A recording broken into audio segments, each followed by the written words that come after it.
Hello students, today आज हमको कुछ एग्जांपल्स देखने हैं। जो लास्ट लेक्चर में हमने टॉपिक कवर किया था rule for finding PI, case 1 हम लोग देख रहे थे, जहाँ पे function f of x y जो है वो आपका a x plus b y के फॉर्म में होता है। ठीक है, तो उससे रिलेटेड एक तो ये रिमार्क मुझे दिखाना था आपको। रिमार्क रह गया था, ये मैं इस लेक्चर में डिस्कस करूँगा, लेकिन पहले मैं कुछ एग्जांपल्स देख लेता हूँ जो आपने रूल पढ़ा है उसके ऊपर, और उसके बाद इस रिमार्क को देखेंगे और इसके ऊपर एक एग्जांपल देखेंगे। ठीक है, तो चलिए आते हैं हम लोग पहले जो हम लोगों ने रिवाइज़ किया था, जो तरीका देखा था, उस पर हम आते हैं और उसके एक एग्ज़ाम्पल को देखते हैं। जैसा कि आप देख सकते हैं इसमें फिगर में, मान लीजिए ये एक आपको एग्जांपल दिया है। इसमें क्वेश्चन दिख रहा है del two z over del x square minus 2 del two z upon del x del y plus del two z upon del y square equal to sine 2x plus 3y। ठीक है, तो अब जैसे इसको standard form में आप लिखेंगे, आपको पता है del two z upon del x square ये क्या है, डी स्क्वायर जेड होता है। ठीक है, जेड कॉमन निकाल के मैंने रख दिया है, तो डी स्क्वायर जेड ये हो जाएगा 2 times del two z upon del x del y, तो एक बार डी एक बार डी डैश, तो 2 माइनस का 2 D D dash plus del two z upon del y square, y के रेस्पेक्ट में 2 बार हो रहा है इसलिए डी डैश स्क्वायर। इन सब के साथ में जेड था, जेड को हमने कॉमन ले लिया, तो ये हमारे पास अंदर बचा D square minus 2 D D dash plus D dash का square Z equal to right side में फंक्शन है साइन 2x प्लस 3y का। ठीक है, कोई दिक्कत नहीं। तो चलिए आगे बढ़ते हैं। द ऑक्सिलरी इक्वेशन इज, तो सी एफ निकालने के लिए आपको पता है सबसे पहले लेफ्ट साइड के लिए सी एफ हम लिखेंगे इसके लिए, तो राइट साइड का के पार्ट को 0 कंसीडर करते हुए सी एफ लिखते हैं। ऑक्सिलरी इक्वेशन क्या हो जाएगी, डी को किससे रिप्लेस करते थे, एम से, और डी डैश को 1 से रिप्लेस करेंगे ऑक्सिलरी इक्वेशन लिखने के लिए। तो देखिए हमने, अच्छा एक चीज़ और बताई थी सी एफ लिखते समय मैंने कि अगर डी या डी डैश का कोई टर्म कॉमन हो सकता हो, तो देख लीजिए क्या इसमें कहीं पे कुछ कॉमन हो सकता है, डी पूरे में कॉमन हो जाए, डी या डी की पावर या डी डैश की पावर कोई कॉमन हो जाए, तो हमें ऐसा दिख नहीं रहा क्योंकि यहाँ सिर्फ डी है और यहाँ सिर्फ डी स्क्वायर डी डैश है। मतलब इस टर्म में डी डैश के साथ में डी नहीं है, यहाँ पर डी के साथ में डी डैश नहीं है, तो पूरे में से तो कॉमन नहीं हो सकता। ठीक है, तो इसका मतलब हम डायरेक्ट ऑक्सिलरी इक्वेशन इसकी लिखेंगे, डी को जगह हमने एम रखा, डी डैश को 1 रखा, तो इक्वेशन ये आ गई। इसके रूट्स आप सीधराचार्य मेथड से या फैक्टराइजेशन मेथड से निकालेंगे तो आपको रूट्स मिल जाएंगे 1,1, यानी कि आप देख लीजिए यहाँ पे रूट्स रिपीटेड रूट्स आ रहे हैं हमारे। ठीक है, तो सी एफ हमारा क्या हो जाएगा, आपको पता है रिपीटेड रूट के केस में केस सेकंड था ये, तो सी एफ का फॉर्मूला था आपको याद होगा, F1y plus m x plus x into f two y plus m x. तो यहाँ m की वैल्यू चूँकि 1 है तो आप यहाँ पे रख देंगे, तो 1x F1y plus 1x plus repetition की वजह से x लगा, x into f two y plus 1x। ठीक है, तो ये हमारा सी एफ यहाँ पे कंप्लीट हो गया। अब पी आई की बात करते हैं। पी आई में आप देखिए क्या था फॉर्मूला, पी आई लिखने का तरीका ये f of x y upon 5 D D dash. F x y क्या है, जो राइट साइड में फंक्शन आ रहा है साइन 2x प्लस 3y, तो वो हमने लिख लिया यहाँ पे sign 2x plus 3y function लिख लिया। और जो डी डी डैश का पॉलिनोमियल था आपका लेफ्ट साइड में देखिए, ये हमने लिखा था डी ओ डी डैश के फॉर्म में, D square minus 2 D D dash plus D dash का स्क्वायर, वो नीचे रख लीजिए आप, यही है 5 डी डी डैश हमारा।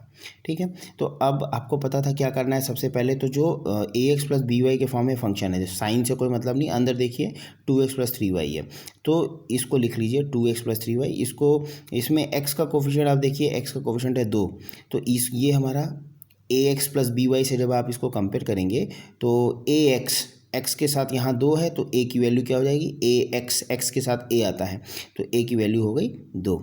ठीक है, और यहाँ पर y के साथ क्या है 3, तो जो y के साथ होता है उसको b मानना है और जो x के साथ है उसको a मानना है, ये ऐसे आप इसको याद रखिएगा। तो x के साथ 2 है तो a की वैल्यू 2 हो गई, y के साथ 3 है तो b की वैल्यू 3 हो गई। ठीक है, अब चलिए, और हमने बताया था कि इसको हम क्या मान लेते हैं, u मान लेते हैं, ए एक्स प्लस बी वाई जो भी फंक्शन होता है उसको u मान लिया जाता है, तो इसको हमने मान लिया u। तो अब करना क्या है, जहाँ पर भी नीचे जो 5 डी डी डैश होता है, ये जो टर्म लिखा है D square minus 2 D D dash plus D dash का स्क्वायर, इसमें d की जगह पर आपको a रखना होता है, याद होगा फॉर्मूले मैंने बताया था, d को a से रिप्लेस करते हैं, तो d की वैल्यू क्या हो जाएगी, जो a की वैल्यू, a क्या है 2, तो d की जगह पे 2 आ जाएगी, इसलिए d बराबर 2। और d डैश को b से रिप्लेस करते हैं, फॉर्मूले मैंने बताया है, तो d डैश की जगह पर b की वैल्यू क्या है 3, तो d डैश की जगह पर हम 3 रखेंगे इसमें नीचे डिनोमिनेटर 5 डी डी डैश में, तो रखिए, तो हमने रख दिया डी स्क्वायर है तो d की वैल्यू 2 है तो 2 का square minus 2 D D dash, D की जगह 2 रखना है और डी डैश की जगह 3 रख दीजिए, तो 2 इंटू 2 इंटू 3 डी की जगह 2 रखा, डी डैश की जगह 3 रखा, और प्लस डी डैश का स्क्वायर था तो डी डैश की जगह क्या रखना है 3, तो 3 का स्क्वायर। ठीक है। अच्छा, इसके बाद सबसे पहले ये चेक कर लीजिए कि नीचे डिनोमिनेटर 0 तो नहीं हो रहा है। तो देखिए हम इसको अगर सॉल्व करेंगे डिनोमिनेटर को तो 2 2 × 4 हो गया, और -2 × 4 × 12 हो गया, -12 और +3 × 9 हो जाएगा। तो 9 + 4 13, 13 - 12, 13 - 12 प्लस का 1 बचा। तो देखिए प्लस का 1 बच रहा है, 0 नहीं हो रहा था। आपको यही चेक कर लेना है कि ये वैल्यू 0 ना हो। अगर 0 नहीं है तो आप सोल्यूशन इसको ऐसे करते चले जाएंगे। अगर 0 होता तो फिर केस फेल होता। फिलहाल केस फेल नहीं हो रहा था तो मैं इसको सॉल्व करते चला गया हूँ। इसलिए ये आपको रफ में चेक कर लेना है कि डिनोमिनेटर का कैलकुलेशन 0 तो नहीं आ रहा है। उसके बाद में यहाँ पे इंटीग्रेशन वगैरह लगाना है। अच्छा, तो अब चलिए हमने क्या माना था, साइन के अंदर जो फंक्शन है उसको आपको बताया मैंने, ax + by यानी 2x + 3y को u माना है।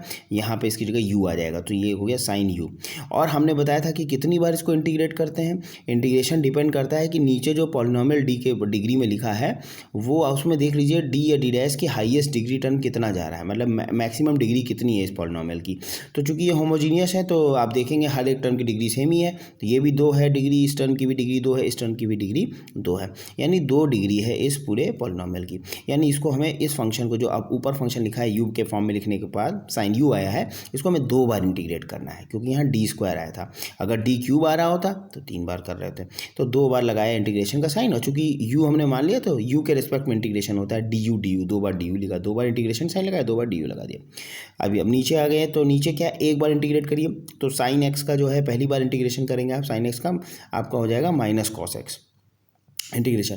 तो -cos x लिख लिया हमने, एक बार कर दिया। तो cos u है तो u के फॉर्म में लिखा -cos u। अब इसको फिर से, इसलिए अब एक बार इंटीग्रेशन का साइन बचा, एक बार कर दिया तो एक इंटीग्रेशन बचा du। इसको फिर करेंगे तो माइनस छोड़ दिया था हमने, cos u का प्लस साइन u होता है, यानी cos x का प्लस साइन x होता है। तो ये प्लस साइन x होगा, लेकिन एक माइनस पहले से था तो इसलिए ये माइनस जो पहले आ गया था वो रहेगा। तो हमारा आंसर आ गया, देखिए डिनोमिनेटर 1 हो ही चुका था, ये आंसर क्या हो गया हमारा, माइनस का साइन u। तो u की वैल्यू वापस रख दीजिए, जब आंसर आ गया तो u का काम खत्म हो गया हमारा। वापस हम u को रिप्लेस करेंगे ओरिजिनल वैल्यू से, तो वो थी 2x + 3y, यहाँ पे रख देंगे। तो माइनस का साइन 2x + 3y, ठीक है। तो हैंस हमारा कंप्लीट सोल्यूशन क्या बन गया, z = CF + PI आप जानते हैं। तो z = CF की वैल्यू रख दी, ये CF आप निकाले था आपने, ये CF आया था वो रख दीजिए, और PI आपका ये माइनस का साइन 2x + 3y है, माइनस का साइन 2x + 3। ये हमारा एक क्वेश्चन, एक एग्जाम्पल हो गया, ठीक है। चलिए दूसरे क्वेश्चन को देख लेते हैं। सेकंड एग्जांपल हमारा ये है, जैसे यहाँ पे दिख रहा है आपको, r + 2s + t = 2 × y - x + sin x - y। यहाँ पर अब देखिए, यहाँ पे 2 फंक्शन आ गए, एक y - x भी है, एक sin x - y भी है। तो हमको जब PI निकालेंगे तो ये अलग फंक्शन है, ये साइन का फंक्शन है, ये सिंपल पॉलिनोमियल फंक्शन है। तो दोनों को हमें अलग अलग सॉल्व करना पड़ेगा PI निकालते समय। चलिए पहले CF की बात करते हैं। तो अब आपको r पता है, r क्या होता है, r होता है del 2z/del x² plus 2s। तो 2 × s की वैल्यू आपको पता है del 2z/del x/del y होती है, प्लस t का मतलब del 2z/del y²। हमने रख लिया स्टैंडर्ड फॉर्म में, और राइट साइड वही रहेगा आपका, मैंने इन्वर्टर कॉमा बना दिया है क्योंकि जगह कम थी। दैट इज़ जो ऊपर था फंक्शन राइट साइड में वही रहेगा। अब इसको स्टैंडर्ड फॉर्म में लिखा तो ये क्या हो जाएगा, d² प्लस ये हो गया 2d d' x है y है तो, और प्लस ये y² है तो d'², ठीक है। z कॉमन ले लिया, तीनों में से z बाहर आ गया, और राइट साइड वही रहेगा जो था।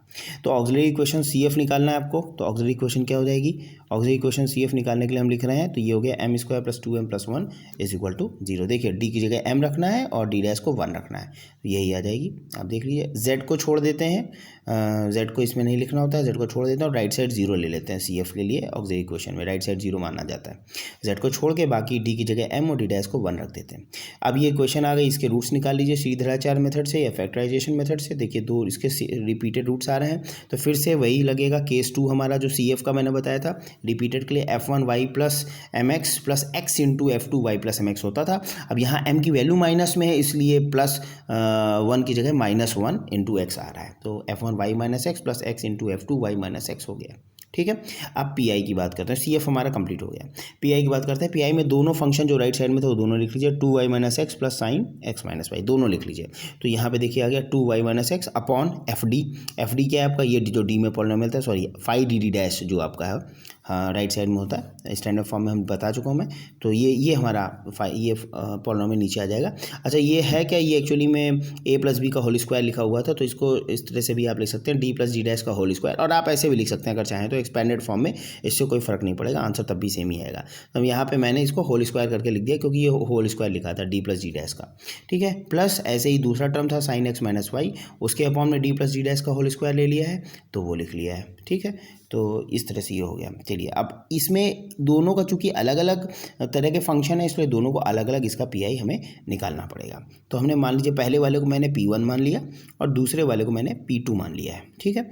तो चलिए आते हैं where P1 is equal to, सबसे पहले वाले को सॉल्व कर रहे हैं, तो P1 क्या है, 2y minus x upon D plus G dash का whole square, 2y minus x upon D plus G dash का होल स्क्वायर। ये ज़रूरी नहीं कि हम डी प्लस जी डैश का होल स्क्वायर लिखें, आप चाहें तो इसको ऐसे ही लिख सकते हैं, वो मैंने सहूलियत मैंने लिख दिया है, इससे कोई फ़र्क नहीं पड़ता, आप चाहें तो ऐसे ही इसी फॉर्म में इसको रख सकते हैं। अब इसको कंपेयर कर लीजिए, सबसे पहले मैंने बताया था ए एक्स प्लस बी वाई से आप ए और बी की वैल्यू निकालिए, क्योंकि ए जो आएगा उसको आपको डी की जगह रखना है और जो बी आएगा उसको डी डैश की जगह रिप्लेस करना होता है। तो देखिए यहाँ पे क्या है, एक्स का जो कोफिशिएंट होता है वो ए होता है, वाई का जो कोफिशिएंट होता है वो बी होता है। एक्स का कोफिशिएंट है -1, तो ए बराबर हो गया -1। वाई का कोफिशिएंट क्या है +1, तो बी की वैल्यू क्या हो जाएगी +1, ठीक है। तो हम देख लेते हैं। आप सबसे पहले इनकी वैल्यूज़ को, ए की वैल्यू जो है वो डी की जगह रखी जाती है और जो बी की वैल्यू आती है वो डी डैश की जगह रखी जाती है। अगर आप देखें यहाँ पे, अगर आप यहाँ रखें ए की जगह -1 और बी की जगह +1, तो -1 और +1 ये देखिए क्या बना, -1 + 1 का होल स्क्वायर क्या देगा, 0 दे देगा। देखिए यहाँ लिखा है मैंने, since denominator becomes 0 so case of failure arise, तो यहाँ पे केस ऑफ फेलियर हो जाएगा क्योंकि डिनोमिनेटर 0 बन रहा है। तो अब हम क्या करें, मैंने बताया था आपको केस ऑफ फेलियर में क्या करते हैं हम लोग, चूँकि केस ऑफ फेलियर है तो हम क्या करेंगे, इसको राइट साइड में x से मल्टीप्लाई करेंगे। देखिए 2 को छोड़ दिया, 2 लिखा, 2 ऐसे ही था, फिर इसको डिनोमिनेटर 0 हो रहा है इसलिए x से मल्टीप्लाई किया, और जो फाई डी डी डैश होता है उसको d के रिस्पेक्ट में डिफ्रेंशिएट करना होता है आपको। तो d के लिए डिफ्रेंशिएट करेंगे तो ये इसको मान लीजिए, ये पूरा फंक्शन मान लेता हूँ t है, t स्क्वायर, तो t स्क्वायर का क्या होगा 2t, तो ये डिफ्रेंशिएशन आप करने तो 2 टाइम्स पूरा अंदर का ब्रैकेट क्या है डी प्लस जी डैश, तो 2 times D plus G dash हो गया। फिर अंदर वाले ब्रैकेट को जब आप करेंगे, जिसको टी माना उसको डिफरेंशिएट करिए, that is D plus G dash को डिफरेंशिएट करिए विद रिस्पेक्ट टू डी, तो आपका डी के रिस्पेक्ट में डिफरेंशिएशन डी का 1 हो जाएगा और डी डैश का 0 हो जाएगा, तो केवल 1 बचेगा, 1 + 0 या 1 बचा, ठीक है। ये हो गया। तो अब आप देख सकते हैं x into 1 upon D plus G dash Y minus x बचा। अब फिर से हमें वही करना है, फिर से हम a d की जगह पर हम d को a से रिप्लेस करेंगे और d डैश को b से रिप्लेस करेंगे। अब देखिए d क्या था -1, a की वैल्यू -1 है तो यहाँ -1 रखना है और b की जगह +1 फिर रखेंगे +1, तो -1 + 1 फिर से क्या बन जाएगा 0, तो फिर से केस फेल हो जाएगा हमारा। तो again case of failure arise हो गया हमारे पास। तो देखिए फिर से हम जब पुट कर रहे हैं a की जगह -1 b की जगह +1, तो फिर again case of failure arise. So अब क्या करें, तो फिर से फेल हुआ तो ठीक है, फिर से एक बार x से मल्टीप्लाई करेंगे, पहले से एक x था, एक और x आ गया, तो अब कितने x हो जाएंगे, x² हो जाएगा। एक x पहले से था, ये देखिए यहाँ एक x आ चुका था, ठीक है, अब एक x और आ जाएगा, तो अब की बात कितना हो गया, x² हो गया, ठीक है। तो ये x² हो गया, फंक्शन वही रहेगा y माइनस एक्स। अच्छा, डिनोमिनेटर में जो फाई डी डी डैश आपका डिफ्रेंशिएट करने पर आया है, ये आया था डी प्लस जी डैश बचा था, ये 2 से 2 कट गया था, और ये डी प्लस जी डैश जो बचा है इसको फिर से डी के लिए डिफ्रेंशिएट करिए, तो डी प्लस जी डैश को करेंगे तो डी का 1 हो जाएगा डिफ्रेंशिएशन और डी डैश का 0, तो 1 + 0 दैट इज़ 1 ही बचेगा केवल, क्योंकि डी डैश का डिफ्रेंशिएशन डी के रिस्पेक्ट में हो रहा है ना पार्शियली, इसलिए डी डैश का 0 हो जाता है। तो हमें ये देखिए क्या मिला, नीचे केवल 1 बचा, डी की वजह से 1 आया, डी डैश का तो 0 हो जाएगा, तो 1 + 0 तो 1 बचेगा। तो ये हमारा यहीं सॉल्व हो गया, क्योंकि अब तो नीचे कोई डिनोमिनेटर में पॉलिनोमियल डी का बचा नहीं है, तो हमारा सोल्यूशन ये आ गया यहीं पे x² into y minus x. हमें फर्दर u मानने की ज़रूरत यहाँ पे नहीं पड़ी, क्योंकि नीचे फंक्शन ही डी का जो पॉलिनोमियल था वो खत्म हो चुका है, सीधे कॉन्स्टेंट वैल्यू आ गई। तो यही हमारा आंसर हो गया, पहला वाला पार्ट सॉल्व हो गया। अब हम बढ़ते हैं दूसरे पार्ट की तरफ, जो जिसको हमने P2 माना था, अगर आपको ध्यान हो, ये सेकंड पार्ट। अब इसको सॉल्व करेंगे, बाद में दोनों को जोड़ के लिख देंगे तो हमें पी आई मिल जाएगा, P1 + P2 जो है, P1 + P2 पी आई दे देगा। तो P1 आ चुका है, अब हम बढ़ते हैं P2 की तरफ। तो देखिए P2 की वैल्यू क्या है, 1 upon D plus G dash का whole square sine x minus y. अब फिर से वही करना है, साइन के अंदर देखिए x का कोफिशिएंट क्या है 1, तो x का कोफिशिएंट 1 है तो यानी a की वैल्यू 1 हो गई, y का कोफिशिएंट क्या है -1 तो b की वैल्यू क्या हो गई -1 हो गई। ठीक है, तो इसका मतलब जो a की वैल्यू होती है वो d की जगह रखना है तो d की जगह +1 रखना है, और जो b की वैल्यू होती है वो d' की जगह रखना है तो d' की जगह पे क्या आ जाएगा, b की वैल्यू -1 है तो -1 से रिप्लेस करना है। अब फिर देखिए जैसे ही आप यहाँ d की जगह +1 रखेंगे और d' की जगह पर -1 रखेंगे, वैसे ही +1 -1 का होल स्क्वायर क्या देगा, 0 देगा, फिर केस फेलियर हो जाएगा। तो हम फिर से क्या करें, फिर से वही किया हमने, x से मल्टीप्लाई किया, sin x - y पे कोई इफेक्ट नहीं पड़ेगा, डिनोमिनेटर को डिफ्रेंशिएट कर दिया, तो फिर से इसका होल स्क्वायर था तो t का स्क्वायर 2t देता है तो फिर से 2 टाइम्स d + d' बन गया। ठीक है, और 1 + 0 आएगा तो 1 मैंने लिखा नहीं है, इंटू 1 भी आएगा, लेकिन मैंने वो 1 लिखा नहीं है। ठीक है, इंटू 1 कोई बात नहीं। तो अब फिर से देखिए, फिर आगे केस फेल होगा क्योंकि आपको पीछे हम करके देख चुके हैं। तो फिर से जब हम d को 1 और d' को -1 रखेंगे तो फिर +1 -1 0 देगा, तो इसलिए फिर से केस फेल हो जाएगा। तो फिर हमने फिर लिख दिया मैंने अगेन केस फेल्स, तो फिर से एक x से मल्टीप्लाई करेंगे तो x इंटू x² बन गया, ऊपर वही रहेगा sin x - y, और नीचे फिर से डिफ्रेंशिएट करना पड़ेगा। तो 2 तो था ही, 2 को छोड़ देंगे और d का 1 हो जाएगा और d' का 0, क्योंकि d का d के रेस्पेक्ट में है तो 1 और d' का d के लिए पार्शियल डिफ्रेंशिएशन है 0, तो ये बन गया 2, 1 + 0 दैट इज़ 1 बचेगा तो /2 आ गया, x² sin x - y /2 आ गया। ठीक है, तो ये हमारा आप देख सकते हैं यहाँ पे पी की वैल्यू, तो टोटल पी क्या बन गया, पी = P1 + P2, तो P1 आपका आ चुका था, ये ऊपर x² y - x /1 था, यानी x² y - x प्लस, और ये आ गया x² sin x - y /2, तो x² sin x - y /2 बन गया। तो कंप्लीट सोल्यूशन क्या होता है, z = CF + PI, CF आप पीछे निकाल चुके हैं, PI आपका टोटल आ चुका है, CF और PI जोड़ के लिख देंगे तो हमारा कंप्लीट सोल्यूशन आ जाएगा। ठीक है, तो ये हमारे 2 प्रॉब्लम हो गए। अब हमारा जो तीसरा प्रॉब्लम है वो हमारे रिमार्क पे बेस्ड है। रिमार्क जो हमने आपको बताया था उसको हम लोग देख लेते हैं। हाँ, मैं जो आपको बताना चाह रहा था रिमार्क में देखिएगा, इसमें कुछ नहीं है। एक्चुअली होता क्या है कि if power of d' is in highest degree terms is greater than that of capital D in 5 dd', मतलब जो 5 dd' अभी तक पॉलिनोमियल आप देख रहे थे वो चूँकि होमोजीनियस था, उसमें हर टर्म की डिग्री सेम थी, तो d की भी डिग्री मैक्सिमम जो आती है वो 2 आ रही थी, d' की भी मैक्सिमम डिग्री सेम आ रही थी, 2 आ रही थी, या d की भी मैक्सिमम 3 आ सकती है तो d' की भी मैक्सिमम 3 आ सकती है। तो लेकिन ऐसा हमेशा नहीं होता, कभी कभी क्या होता है कि d' की डिग्री जो है वो हाईएस्ट डिग्री टर्म जो d' का है वो उसकी डिग्री ज़्यादा होगी d की डिग्री से। तो अगर ऐसा हो कि d' की डिग्री ज़्यादा हो जाए d की डिग्री से, तो बस चेंज कहाँ पे आएगा, आपको ये ध्यान रखना है कि जो d' किसके लिए आता है, del/del y के रेस्पेक्ट में पार्शियल डिफरेंशिएशन को d' रिप्रेजेंट करता है। तो इस केस में आपको ये ध्यान रखना, जो केस फेलियर अगर आता है तो केस फेल जब होगा तो आप अभी तक हम x से मल्टीप्लाई कर रहे थे, x d के लिए पार्शियल डिफरेंशिएशन को रिप्रेजेंट कर रहा था, तो इसलिए x आ रहा था d के रिगार्डिंग। लेकिन अगर d' की डिग्री ज़्यादा पड़ गई, देखिए जब तक डिग्री सेम है d की और d' की, तब तक कोई प्रॉब्लम नहीं है। जनरली हम x को मान लेते हैं, हम x से मल्टीप्लाई कर रहे थे और d के लिए डिफ्रेंशिएट कर रहे थे। हम उन सारे प्रॉब्लम्स में, सारे क्वेश्चंस में हम चाहते तो हम y से मल्टीप्लाई करके d' के रेस्पेक्ट में भी डिफ्रेंशिएशन कर सकते थे, जैसा कि यहाँ पर करना पड़ेगा क्योंकि यहाँ d' की डिग्री ज़्यादा हो गई। तो जिसकी डिग्री ज़्यादा है तो फिर तो हम कंपेल हो जाते हैं कि हमें फिर जैसे डिग्री ज़्यादा, अगर d की डिग्री ज़्यादा है तो फिर हमें x से ही मल्टीप्लाई करना है और d के रेस्पेक्ट में डिफ्रेंशिएट करना है। यहाँ पे d' की डिग्री ज़्यादा हो रही है अगर, तो आपको y से मल्टीप्लाई करना है और d' के रेस्पेक्ट में नीचे 5 dd' से इसको डिफ्रेंशिएट करना होता है। बाकी प्रोसीजर सेम है। चलिए इसके ऊपर एक प्रॉब्लम हम लोग देख लेते हैं। ठीक है, बाकी प्रॉब्लम सेम है, मतलब प्रोसीजर सेम है। तो ये एक प्रॉब्लम है, जैसे कि आप देखिएगा इसमें del³ z/del x² y है -2 del³ z/del x del y² plus del³ z/del y³, ठीक है, बराबर 1/x²। अब आप ज़रा देखिएगा, तो अब जब देखिए यहाँ सबसे पहले जब हम इसको लिखेंगे तो ये क्या लिखेंगे, x के रेस्पेक्ट में 2 बार होना है, y के लिए 1 बार है तो t², x के लिए 2 बार d², y के लिए 1 बार d', x के लिए 1 बार, y के लिए 2 बार तो d'², y के लिए 3 बार यानी d' का होल क्यूब। ठीक है, तो ये z कॉमन हो गया 1/x²। अब पूरे में देखिए क्या कुछ कॉमन तो नहीं हो सकता, CF में भी हमें ध्यान रखना था, मैंने आपको रिमार्क बताया था। तो देखिए पूरे में d' की 1 डिग्री कॉमन हो रही है, तो हमने इस d' को कॉमन निकाल लिया है। ठीक है, इस d' को बाहर निकाल लिया, तो अंदर क्या बचा, d² - 2d' प्लस d' का स्क्वायर इंटू z बराबर 1/x²। अब आपको पता है कि अगर केवल d' कॉमन आ जाए या केवल d कॉमन आ जाए तो उस केस में पार्ट ऑफ सी एफ में आपको क्या याद रखना है मैं बता चुका हूँ। अगर केवल डी डैश कॉमन आ जाता है तो उस केस में पार्ट ऑफ सी एफ में आपको ये रखना है f1x अपनी तरफ से और जोड़ देना है। तो इसको याद रखिएगा, part of C F corresponding to D dash is f1x। अगर डी डैश का स्क्वायर आ रहा होता तो हम इसको लिखते हैं f1x plus f2x x into f2x, f1x plus x f2x ऐसे लिख लेते हैं। मैं बता चुका हूँ लास्ट टाइम पे, लास्ट लेक्चर में। चलिए अब तो आगे बढ़ते हैं। यहाँ केवल डी डैश है तो एक ये टर्म जरूर आएगा। अब इसके रिगार्डिंग जो सी एफ होगा वो हमें ऑक्सिलरी इक्वेशन से सॉल्व करके निकालना पड़ेगा। तो चलिए इसको सॉल्व कर लेते हैं। तो ऑक्सिलरी इक्वेशन क्या हो जाएगी, रिमेनिंग फैक्टर की, जो रिमेनिंग फैक्टर है इसके लिए तो यहाँ m रखिए डी की जगह पर और डी डैश को 1 रखिए। तो देखिए क्या आ गया, m square minus 2m plus 1 आ जाएगा इक्वल टू 0। इसके रूट्स निकाल लीजिए, m बराबर 1,1। फिर से रिपीटेड रूट्स आ गए, case 2 of P I, case 2 of C F. तो रिपीटेड रूट्स के लिए क्या होता था भाई f। अब देखिए यहाँ पे f1 हम यूज़ कर चुके हैं इसलिए हम f1 दोबारा नहीं लिखेंगे, इसलिए हमने यहाँ पे f2 लिखा, दूसरा फंक्शन लिया, फिर तीसरा फंक्शन लेंगे।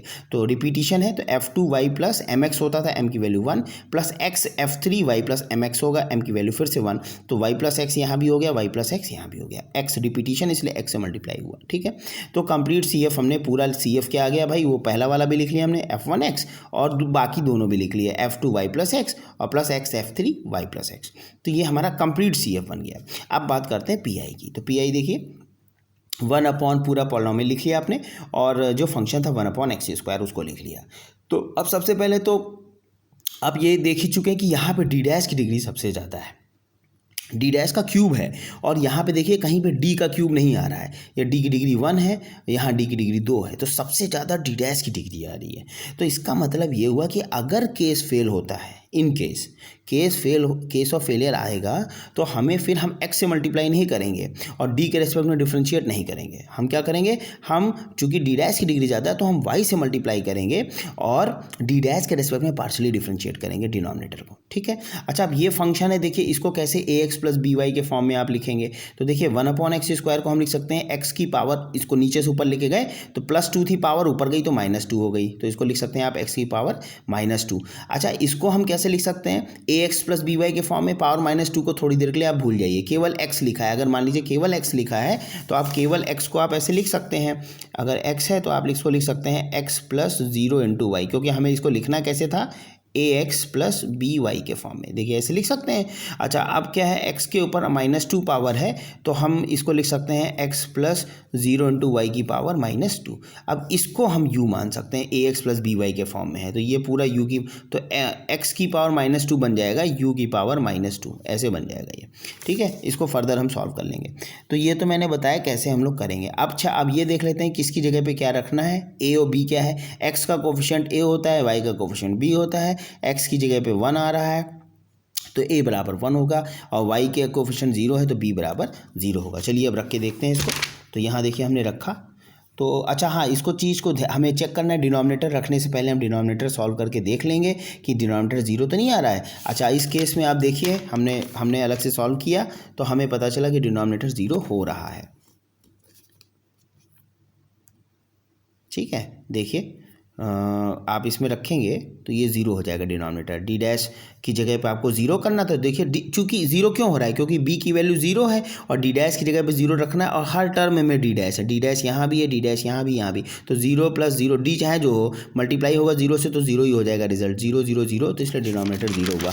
तो हमने क्या किया, देखिए केस ऑफ फेलियर था तो हमने इसको y से मल्टीप्लाई किया, और डी डैश के रेस्पेक्ट में डिफरेंशिएट कर दिया पूरे को। डी डैश के रेस्पेक्ट में आप डिफरेंशिएट करेंगे तो 3, ये डी होल क्यूब है तो 3 टाइम्स डी डैश स्क्वायर, और इसको डी डैश के लिए करेंगे तो डी डैश खत्म हो जाएगा, 1 हो जाएगा, उसकी वैल्यू डी स्क्वायर रह जाएगा, और यहाँ डी डैश स्क्वायर का करोगे तो 2 डी डैश मिलेगा, तो 2 2 4 डी डैश हो जाएगा। ठीक है, तो ये देखिए हमारे पास इतना ये आ गया, 3 डी डैश का square plus D square minus 4 D dash. ठीक है, 1 अपॉन एक्स स्क्वायर वैसे ही था। अब हमने 1 अपॉन एक्स स्क्वायर को हमने आपको दिखाया पीछे कि ये देखिए एक्स प्लस 0 इंटू वाई है, एक्स प्लस 0 इंटू वाई को u माना तो इसकी पावर -2 थी, तो इसको लिखेंगे u की पावर -2, और u की पावर -2 को फिर से कैसे लिख सकते हैं, पावर प्लस बना के नीचे ले जाके 1 अपॉन यू स्क्वायर, तो हमने वही कर दिया है, तो यहाँ पे 1 अपॉन यू स्क्वायर लिख लिया। अच्छा अब आप देखिए अब डिनोमिनेटर 0 नहीं हो रहा है, अगर इसमें हम वैल्यू रखेंगे डी डैश की जगह पे 0 और डी की जगह 1 रखेंगे तो ये वैल्यू 0 पूरी 0 नहीं, क्योंकि ये तो 0 हो रहा है, ये 0 हो रहा है, लेकिन ये 1 का स्क्वायर है तो ये +1 देगा, इसलिए ये वैल्यू 0 नहीं होगी। ठीक है, तो कोई दिक्कत नहीं है। तो अब ये क्या है, देखिए कितनी डिग्री थी यहाँ पे, 0 नहीं हो रहा। ठीक है, तो कितनी मैक्सिमम डिग्री है, तो डी डैश की डिग्री मैक्सिमम 2 दिख रही है और डी की भी मैक्सिमम 2 दिख रही है। इसका मतलब इसकी डिग्री 2 है। तो अब हम क्या करेंगे, इसको 2 बार इंटीग्रेट कर देंगे इस फंक्शन को। तो देखिए हमने इसको 2 बार तो हमने मान लिया, पी आई नीचे आ गया वाई इंटू, नीचे तो डिनोमिनेटर सॉल्व करने पे 1 आ रहा था, 1 रख दिया और एक बार इसको इंटीग्रेट किया 1/u²। तो 1/u² को अब u की पावर -2 होता ही है, आपको इंटीग्रेशन पता ही है इसका, u की पावर -2 है तो इसका इंटीग्रेशन क्या हो जाएगा, u की पावर -2 + 1 और नीचे भी -2 + 1। तो ये क्या दे देगा, u की पावर -1 ऊपर बचा, नीचे -1, यानी कि -1 तो छोड़ दो, नीचे वाला वो अलग हो जाएगा। अब u की पावर -1 देगा 1/u, माइनस का 1/u ये आ जाएगा। तो देखिए ये आ गया माइनस का 1/u। अब एक बार इसको और करना था, माइनस को बाहर कर दिया, 1/u का इंटीग्रेशन क्या होता है, log u होता है। तो इसको एक बार और कर दिया तो ये बन गया log u। ठीक है, तो अब हमारा इंटीग्रेशन हो गया, सॉल्व हो गया। तो अब हम u की वैल्यू को वापस उसकी जगह रख देंगे। तो u हमारा क्या माना था हमने, एक्चुअली में x + 0 * y को u मान रहे थे, तो 0 * y का कोई मतलब नहीं है, x बराबर u था, तो u की जगह वापस x रख देंगे। तो ये बन गया log u था, जो log x हो गया, माइनस का y log x। और इस तरह से देखिए कंप्लीट सोल्यूशन आ गया, z = CF + PI।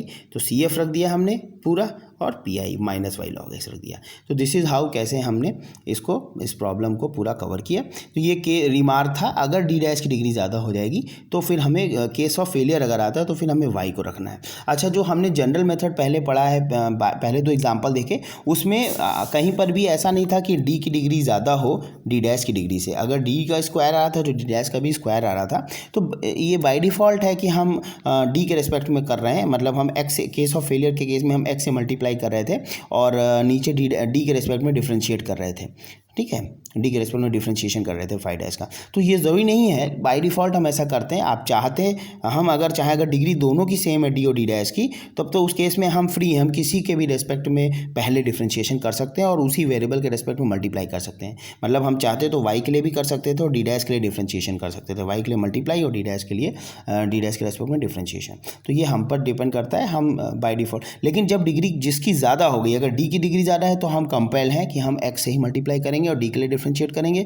और अगर डी डैश की डिग्री पूरे पॉलिनोमियल में फाई डी डैश में ज़्यादा है तो फिर हम कंपेल होते हैं कि हमें वाई के से ही मल्टीप्लाई करना है और डी डैश के रेस्पेक्ट में डिफ्रेंशिएट करना है। ठीक है, तो ये आज के लेक्चर के लिए था और आई होप कि आपको समझ में आया होगा। आप इन प्रॉब्लम्स को जो मैंने समझाई हैं, एक बार इनको अपने आप फिर से लगा के देखिएगा।